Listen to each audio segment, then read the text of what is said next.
क्या आपने कभी सोचा है कि जिन ऐप्स को आप रोज इस्तेमाल करते हैं वो आखिर बनते कैसे हैं? और क्या कोई नॉर्मल इंसान भी अपनी खुद की ऐप बना सकता है, या इसके लिए करोड़ों रुपए और बड़ी बड़ी टीम चाहिए? आज हम जानेंगे स्टेप बाय स्टेप ऐप बनाने से लेकर उसकी कमाई और उसके फेल होने तक की पूरी कहानी। ये है डिजिटल एम्पायर के पीछे का असली साइंस। IDEA से शुरुआत। हर ऐप एक प्रॉब्लम सॉल्व करने के लिए बनती है, जैसे व्हाट्सएप आसान कम्युनिकेशन के लिए, जोमेटो खाने के लिए और पेटीएम पेमेंट्स के लिए। अगर आपका आइडिया लोगों की जिंदगी आसान करता है, वही पहला स्टेप है। लेकिन याद रखो, आइडिया सस्ता है, एग्जीक्यूशन महंगा। मतलब सोच सब लेते हैं, लेकिन काम वही करता है जो सच में शुरू करता है। ऐप कैसे बनती है और कहां सीखे? अगर आप सोच रहे हो कि ऐप बनाना कहां से सीखे, तो सुनो, आज के समय में ऐप डेवलपमेंट सीखना मुश्किल नहीं, बस डेडिकेशन चाहिए। आप दो रास्तों में से कोई भी चुन सकते हो। एक ऑनलाइन लर्निंग प्लेटफॉर्म जैसे Coursera, Udemy, YouTube, Google developers या ग्रेट लर्निंग। यहां आप Android app development, iOS development और फ्लटर फ्रेमवर्क सब सीख सकते हो। दो ऑफिशियल कोडिंग लैंग्वेजेस से, एंड्रॉयड के लिए जावा या कॉटलिन, आईफोन के लिए स्विफ्ट और क्रॉस प्लेटफॉर्म एप्स के लिए फ्लटर या रिएक्ट नेटिव। टाइम कितना लगता है? अगर आप रोज 2 घंटे सीखते हो तो बेसिक ऐप बनाना सिर्फ 2 से 3 महीनों में पॉसिबल है। लेकिन एक प्रोफेशनल डेवलपर बनने में लगभग 6 से 8 महीने लग सकते हैं। और सबसे जरूरी बात, अगर आप नो कोड टूल्स जैसे फ्लटर फ्लो या bubble.io इस्तेमाल करते हो, तो बिना कोडिंग जाने भी आप 15 से 20 दिनों में बेसिक ऐप बना सकते हो। अब चलो स्टेप बाय स्टेप समझते हैं कि एक ऐप असल में बनती कैसे है। स्टेप 1, वायरफ्रेम बनाना। यह ऐप का स्केच होता है, जैसे कोई नक्शा। इसमें आप तय करते हो कि कौन सा बटन कहां होगा और यूजर को कौन कौन से ऑप्शंस मिलेंगे। Step 2, design, UI/UX। UI यानी यूजर इंटरफेस, जो आप स्क्रीन पर देखते हैं। UX यानी यूजर एक्सपीरियंस, वो फील जो आपको ऐप चलाते वक्त आता है। डिजाइन जितना सिंपल और स्मूथ होगा, यूजर्स उतना ज्यादा टाइम स्पेंड करेंगे। Step 3, coding development. यहीं से ऐप को जिंदगी मिलती है। डेवलपर कोडिंग लैंग्वेजेस में ऐप की आत्मा लिखता है। Java, Kotlin, Swift, Flutter, React Native, ये कुछ पॉपुलर लैंग्वेजेस हैं। फ्लटर वो तरीका जिससे एंड्रॉयड और आईफोन दोनों के लिए एक साथ ऐप बन सकती है।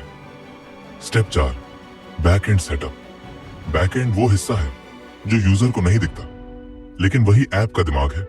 सर्वर यानी वो डिजिटल जगह जहां आपका सारा डेटा स्टोर होता है। डेटाबेस यानी यूजर डिटेल्स, मैसेज, पेमेंट वगैरह सब यही रखता है। Step 5, testing and debugging. Launch से पहले ऐप को बार बार टेस्ट किया जाता है ताकि कोई बग या एरर न रह जाए। बग यानी छोटी सी टेक्निकल गलती जो यूजर को परेशान कर सकती है। Step 6, play store, app store. Launch अब दुनिया के सामने आने की बारी। हर ऐप को पहले रिव्यू प्रोसेस से गुजरना पड़ता है, जहां प्राइवेसी, डेटा सिक्योरिटी और पॉलिसी कंप्लायंस चेक होती है। अगर सब ठीक रहा तो आपकी ऐप दुनिया के लाखों यूजर्स के फोन में पहुंच सकती है। अब जब आप जान चुके हैं कि ऐप बनती कैसे है, तो अब बात करते हैं इसे कमाई कैसे होती है और कौन कौन से मॉडल सच में पैसे लाते हैं। अब सवाल ये उठता है कि जब ऐप बन जाती है तो उससे पैसे कैसे आते हैं, क्योंकि हर ऐप फ्री होती है, फिर भी उनके मालिक करोड़ों कमाते हैं। तो चलिए आसान भाषा में समझते हैं। पहला तरीका, एड्स, एडवर्टाइजमेंट। जब आप किसी ऐप को इस्तेमाल करते हैं और बीच बीच में ऐड दिखता है, वो ऐड ही ऐप की अर्निंग का सबसे बड़ा सोर्स होता है, जैसे यूट्यूब, इंस्टाग्राम, टिकटॉक या न्यूज ऐप्स। हर बार जब यूजर ऐड देखता है या उस पर क्लिक करता है तो कंपनी को कुछ पैसे मिलते हैं। इसको कहते हैं एड रेवेन्यू, यानी विज्ञापन से कमाई। अब तक आपने सीखा कि ऐप बनती कैसे है और पैसे कैसे कमाती है, पर हर ऐप सफल नहीं होती। कुछ ऐप्स लाखों यूजर्स तक पहुंच जाती है और कुछ ही महीनों में गुमनाम हो जाती है। आखिर ऐसा क्यों होता है?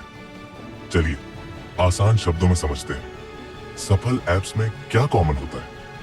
एक सिंपल और यूजफुल डिजाइन। ऐसी ऐप जो चलाने में आसान हो और यूजर को सच में मदद करे, वो हमेशा टिकती है। दो यूजर की प्रॉब्लम सॉल्व करना, जैसे व्हाट्सएप ने कम्युनिकेशन की प्रॉब्लम सुलझाई, स्विगी ने हंगर की, पेटीएम ने पेमेंट्स की। 3, रेगुलर अपडेट्स, जो एप्स यूजर्स की फीडबैक सुनती है और हर कुछ हफ्तों में अपडेट देती है। वो यूजर्स को लंबे समय तक बांध कर रखती है। 4, स्ट्रॉन्ग मार्केटिंग। बेस्ट प्रोडक्ट भी तब तक सफल नहीं होता जब तक लोग उसके बारे में जानते नहीं। अनसक्सेसफुल एप्स क्यों फेल होती है? 1, ओवर कॉम्प्लिकेटेड डिजाइन, बहुत ज्यादा ऑप्शंस और कंफ्यूजिंग लेआउट। 2 नंबर मार्केटिंग, किसी को पता ही नहीं कि ऐप है भी। 3, यूजर फीडबैक इग्नोर करना, यूजर्स की जरूरतें ना समझना। 4, हाई मेंटेनेंस कॉस्ट, सर्वर और एड्स का खर्चा ज्यादा, इनकम कम। 5, डुप्लीकेट आइडिया, पहले से मौजूद ऐप की कॉपी बनाना। स्टैट चेक, हर साल करीब 5 लाख ऐप्स प्ले स्टोर में अपलोड होती है, पर सिर्फ 5% ऐप्स ही 1 साल बाद एक्टिव रहती है, यानी बाकी 95% ऐप्स फेड हो जाती हैं। या तो यूजर्स छोड़ देते हैं या डेवलपर हिम्मत हार जाते हैं। अब सवाल ये है, आने वाले समय में ऐप डेवलपमेंट का फ्यूचर कैसा होगा? क्या सब कुछ एआई ही बनाएगा या इंसान की क्रिएटिविटी अब भी सबसे बड़ी ताकत है? भविष्य में एप्स बनाना और भी आसान होने वाला है। अब कोडिंग के बिना भी एप्स बन सकती हैं। इन्हें कहते हैं नो कोड टूल्स, जैसे Gemini, chat GPT, Flutter flow, bubble.io, glide.io। इनमें आपको बस ड्रैग एंड ड्रॉप करना होता है और कुछ ही दिनों में ऐप तैयार हो जाती है। आर्टिफिशियल इंटेलिजेंस अब डेवलपर्स की मदद करता है, डिजाइन सजेस्ट करता है, कोड लिखता है और टेस्टिंग भी ऑटोमेटिकली कर देता है। इसका मतलब भविष्य में कोई भी इंसान ऐप बना सकता है, बस उसे आइडिया और डायरेक्शन पता होना चाहिए। कोडिंग अब बैरियर नहीं रही, अब क्रिएटिविटी ही असली करेंसी है। ट्रांजिशन। अब चलिए उस आखिरी हिस्से पर जहां असली बात छिपी है, मोटिवेशन की, इंस्पिरेशन की और एक नए डिजिटल फ्यूचर की। हर बड़ी ऐप एक छोटे विचार से शुरू हुई थी। ना पैसा था, ना बड़ी टीम, बस एक जुनून था। फर्क बस इतना था, कुछ लोगों ने सोचा और छोड़ दिया और कुछ ने सोचा और बना दिया। अगर तुम्हारे पास भी कोई आइडिया है तो उसे सिर्फ सोचो मत, बनाओ, टेस्ट करो और दुनिया को दिखाओ, क्योंकि शायद अगला डिजिटल बादशाह तुम ही हो। याद रखो, ऐप सिर्फ एक सॉफ्टवेयर नहीं होती, वो किसी की सोच, मेहनत और सपने का नतीजा होती है। तो सोचो बड़ा, सीखो रोज और बनाओ वो डिजिटल दुनिया जिस पर कल सब भरोसा करेंगे। एग्जाम्पल, अगर आपकी ऐप पर 1 लाख यूजर्स हैं तो हर महीने सिर्फ एड्स से ही 50,000 से 2 लाख तक की कमाई हो सकती है। यह डिपेंड करता है एड व्यूज और कंट्री पर। दूसरा तरीका, इन ऐप परचेसेस। ये मोस्टली गेम्स या प्रीमियम एप्स में होता है। जैसे कोई गेम खेलते वक्त आप कॉइन्स खरीदते हो या कोई ऐप में प्रीमियम फिल्टर या फीचर अनलॉक करते हो। वो हर परचेस से डेवलपर को पैसा मिलता है। एग्जाम्पल, PUBG या कैंडी क्रश जैसे गेम्स ने इसी तरीके से करोड़ों कमाए हैं। तीसरा तरीका, सब्सक्रिप्शन मॉडल। यह सबसे स्टेडी इनकम वाला मॉडल है। जैसे Netflix, Spotify, chat GPT, Canva, ये सब मंथली या ईयरली प्लान से कमाते हैं। यूजर ऐप को इस्तेमाल करता है और हर महीने पैसे देता है, यानी रेगुलर इनकम गारंटीड। चौथा तरीका, अफिलिएट एंड पार्टनरशिप। कई ऐप्स दूसरों के प्रोडक्ट्स प्रमोट करती हैं। जब यूजर उस लिंक से कुछ खरीदता है तो ऐप को कमीशन मिलता है। Example, shopping apps, news apps या ट्रैवल एप्स ऐसे पैसे कमाती है। पांचवा तरीका, सेलिंग ऐप। डेटा या टूल्स लीगल तरीके से। कुछ ऐप्स अपना कलेक्टेड डेटा, जैसे यूजर हैबिट्स या ट्रेंड्स, मार्केटिंग कंपनीज को बेचती है ताकि वो सही ऑडियंस तक एड्स पहुंचा सकें। लेकिन ध्यान रहे, ये सब लीगल तरीके से होना चाहिए, वरना प्राइवेसी लॉ का रिस्क रहता है। अब बात करते हैं रियलिटी चेक की। हर ऐप करोड़ों नहीं कमाती। लगभग 100 में से 90 ऐप्स पहले साल में प्रॉफिट नहीं कमा पाती। कई ऐप्स तो लॉन्च के कुछ महीनों में ही बंद हो जाती है, लेकिन जो बचती है वो डिजिटल एम्पायर बन जाती है। जैसे ड्रीम 11, फोनपे, मेसो।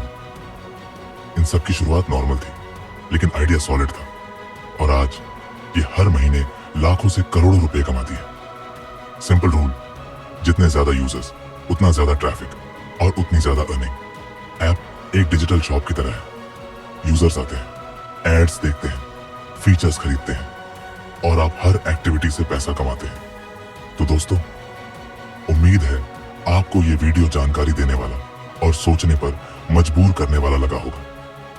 मेरा मकसद बस इतना है, आपको ऐसी इंफॉर्मेशनल, मोटिवेशनल और इंस्पिरेशनल वीडियोस देना जो आपकी डिजिटल जर्नी में काम आए और आपको आगे बढ़ने की हिम्मत दे। अगर आपको ऐसा कंटेंट पसंद आता है तो चैनल को सब्सक्राइब जरूर करें, क्योंकि मैं ऐसे ही रियल, हेल्पफुल और पॉजिटिव वीडियोस आपके लिए लाता रहूंगा। फ्रेंडली जोन में बस नॉलेज और इंस्पिरेशन के साथ से Sagar. Think digital, grow real.